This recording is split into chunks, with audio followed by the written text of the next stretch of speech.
সকলকে আমার নমস্কার। তো শুরু করছি উইংসের ক্লাস 4 পার্ট 1 পর্ব। তো পার্ট 1-এর আমাদের রিভিশন লেসন কমপ্লিট হয়ে গেছে। এখন শুরু করব লেসন 1। শুরু হয়ে গেছে অলরেডি। আজকে করব অ্যাক্টিভিটি 10 থেকে। দেখি কতটা করা যায়। তাহলে শুরু করছি আমাদের অ্যাক্টিভিটিগুলো। ওকে, তোমরা অবশ্যই পেন আর পেন্সিল যা পাচ্ছ তা নিয়ে তোমরা খাতা নিয়ে বা বই নিয়ে রেডি থাকো। শুরু করছি আমরা অ্যাক্টিভিটি 10। এখানে দেখো বলেছে fill in the blanks with the appropriate words from the help box. এখানে শূন্যস্থান পূরণ করতে বলছে। এখানে নিচে দেখো হেল্প বক্স দেওয়া আছে। তাহলে হেল্প বক্সে কী কী আছে আগে আমরা এটা বাংলা মানেটা জেনে নিব, সেই অনুযায়ী আমরা এখানে শূন্যস্থানে পূরণ করব। প্রথমে বলেছে স্ট্রেচড। স্ট্রেচড মানে প্রসারিত করা। শোন উজ্জ্বল জলজল করছে। রোজ জেগেছিল। স্নিজিং হাঁচছিল মানে হাঁচি দিয়েছিল। কাফিং মানে কাশছিল। সোয়েপ্ট মানে ঝেড়ে পরিষ্কার করছিল। থান্ডার মানে ভয় পেয়েছিল, ভীত হয়েছিল। তো নাম্বার এ হলো mother dash her hand to hug her child. তো মাদার তার হাত দিয়ে তার বাচ্চাকে ধরেছিল। এখানে হবে হচ্ছে stretched. Number B Meera dash the floor with the broom. Meera ঝাড়ু দিয়ে ফ্লোর কি মানে মেঝেটা পরিষ্কার করছিল। তো এখানে ঝেড়ে পরিষ্কার করা মানে হচ্ছে সোয়েপ্ট। তো এখানে হবে swept. Meera swept the floor with the broom. Number C the moon dash bright at night. কি বলছে? চাঁদ জল জল করে। রাত্রেবেলায় কি উজ্জ্বল হয়ে কি হয়? জল জল করে ওঠে। তাহলে কি হবে এখানে? শোন। দ্য বয়, নাম্বার ডি বলছে the boy is suffering from cold and flu. তো ছেলেটি সর্দি কাশিতে কি সে ভুগছিল। He is dash and dash মানে তার হাঁচি সর্দি হলে বা ঠান্ডা লাগলে কি হয়? স্নিজিং বা হাঁচি হয় আর কাশি হয়। তো হাঁচছিল আর কাশছিল। স্নিজিং অ্যান্ড কাফিং এখানে দেওয়া আছে। স্নিজিং অ্যান্ড কাফিং আমি নাম্বারিংগুলো দিয়ে দিয়েছি এখানে। ই বলেছে Tablu dash early every morning to go to school. Tablu rise হয় হচ্ছে আমাদের প্রেজেন্ট টেন্স, রোজ হয় পাস্ট ফর্ম। রোজ প্রতিদিন সকালে ঘুম থেকে কি হয়েছিল? জেগেছিল। তো বলেছে এখানে F number Sabina hugged her mother in fear of dash ঠান্ডার। ঠান্ডার মানে বাজ পড়ার শব্দ। বাজ পড়েছিল, বাজ পড়ার শব্দ শুনে সে তার মা তাকে জড়িয়ে ধরেছিল। তো হলো এটা আমাদের অ্যাক্টিভিটি 10। এবার আসছি আমরা অ্যাক্টিভিটি 11। অ্যাক্টিভিটি 11-এ বলছে make sentences with the following words you can use the help box. এখানে তোমাদেরকে বাক্য রচনা করতে হবে বলছে। মেক সেন্টেন্সেস মানে বাক্য রচনা, বাক্য বানাতে বলেছে। তোমরা তোমাদের খুশি মতন বানাতে পারো। এখানে কিছু হেল্প বক্স দেওয়া আছে, যেমন broom, clean, afraid of, stars, shine. তো এই শব্দগুলো তোমরা সেই বাক্যগুলো ব্যবহার করার সময় এগুলোর সঙ্গে তোমরা কোনটাতে কোন ওয়ার্ডটা বসালে ভালো হবে সেভাবে তোমাদেরকে বসাতে হবে। তো ডাস্ট মানে কি?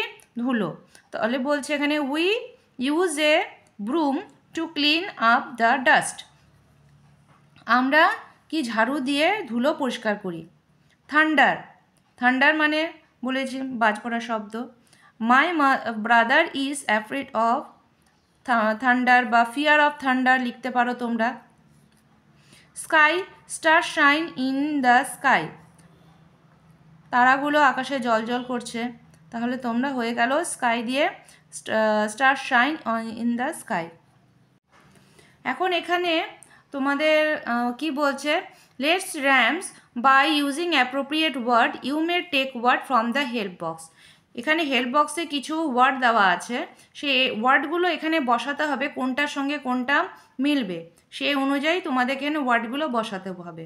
তো এখানে বলছে স্ট্রেচড, স্কেচড, ফেচড হলো। পরেরটা হচ্ছে ভিজিবল, ডিজেবল, ফিজিবল, কাফিং, লাফিং, অফিং। তো এইভাবে দেখো তোমাদের সব কিছু লাস্টেরটা দেখো ওয়ার্ডগুলো মিলে যাচ্ছে। তো লাস্টের যে পোর্শনটা তোমাদের মিলে যাচ্ছে সেই অনুযায়ী এখানেও কিছু ওয়ার্ড আছে আর এখানে কয়েকটা দেওয়া আছে। ঠিক সেই অনুযায়ী তোমাদেরকে এখান থেকে খুঁজে তোমাদের এখানে বসাতে হবে। তো প্রথমে দেখো এখানে বক্সে আছে ফেডেড, ব্লেডেড। তো ইডি দিয়ে কি আছে? ডিইডি দিয়ে কোনটা হবে এখানে দেওয়া আছে। এখানে ট্রেডেড, গ্রেডেড। দেখো একই টাইপেরই ওয়ার্ড। তোমাদের লাস্টে গিয়ে ডিডি অ্যাড হচ্ছে উচ্চারণের সময়। নেক্সট বক্সে আছে সোয়েপ্ট, সোয়েপ্ট, কেপ্ট, তো পিটি বা ইপিটি থাকতে হবে, হলো। তো এখানে আছে ওয়েপ্ট, ক্রেপ্ট, দেখো এদিকে দেওয়া আছে ওয়েপ্ট, ক্রেপ্ট। পরে বক্সে দেখো রোজ, প্রোজ, তো এখানে ওএসি দিয়ে থাকবে লাস্টের দিকটা, বা ও না থাকলেও এসি থাকতে পারে। তো যাই হোক ওএসি দিয়ে এখন আমরা খুঁজি এখানে কি কি আছে। দেখো এখানে ক্লোজ, এদিকেও আছে ক্লোজ, ক্লোজ দোজ হয়ে গেল, ক্লোজ দোজ। স্টর্ম দিয়ে স্টর্ম, নর্ম, এই টাইপের কি আছে ওয়ার্ম, ফর্ম। থান্ডার, ব্লান্ডার, কি হবে সাথে একরকম দেখতে, প্লান্ডার, গ্রাইন্ডার। এদিকে আছে শোন, এদিকে পরেরটা লিখতে পারি ও এনি দিয়ে, ফোন, বোন, কোন, দেখো হলো, ফোন, কোন, বোন, গোন আছে, হলো, সরি কোন আছে, এখানে আরেকটা হবে গন, গন তো না, সরি গন।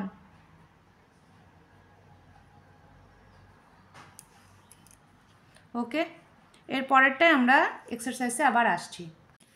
এরপরে এক্সারসাইজটা দেখো, এখানে বলছে কিছু ছবি দেওয়া আছে, এই ছবি থেকে তোমাদেরকে কোশ্চেন দেওয়া আছে, সেই কোশ্চেনের অ্যান্সারগুলো তোমাদেরকে লিখতে হবে।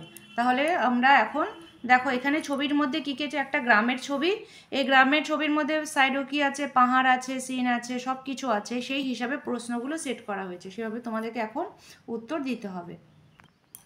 তো প্রথম প্রশ্ন আছে what do you see in the picture, এই পিকচারে তুমি কি দেখছো, তাহলে এর উত্তর আমরা কি দিতে পারি, আমরা তো অনেক কিছুই দেখতে পাচ্ছি, তো এটা কিসের, শহরের না গ্রামের না কিসের ছবি, তাহলে এটা খুব আমরা সবাই জানি এখানে নৌকো জ্বলছে, শহরে তো আর নৌকো যাবে না, জল আছে, একটু বেসিক সেন্স দিয়ে আমরা বলতে পারি এটা একটা গ্রামের ছবি, কেননা এখানে গ্রাম আমাদের ছোট ছোট হাট আছে দেখাচ্ছে, বড় বড় বিল্ডিং থাকবে শহর হলে, ছোট ছোট কুড়ে ঘর, এখানে ছোট রাস্তা দিয়ে লোক যাচ্ছে, হেঁটে যাচ্ছে, মাথায় বোঝাই আছে, তো এটা একটা গ্রাম Bangla scene.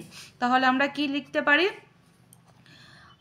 I see a village scene in the picture, জায়গা আটেনি সেই জন্য আমি এখানে দাগ দিয়ে দিলাম।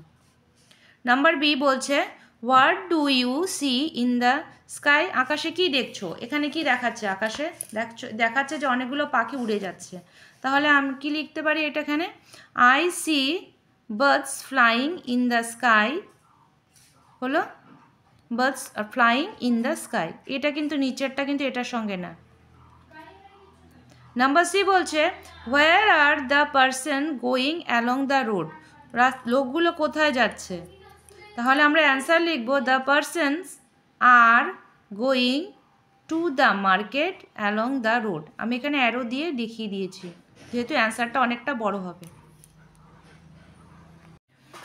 এরপরে কোশ্চেনটি হলো who do you see at the bottom of the tree, তুমি কাকে দেখছো গাছের নিচে, তো লিখছি এখানে I see a man resting at the bottom of the tree,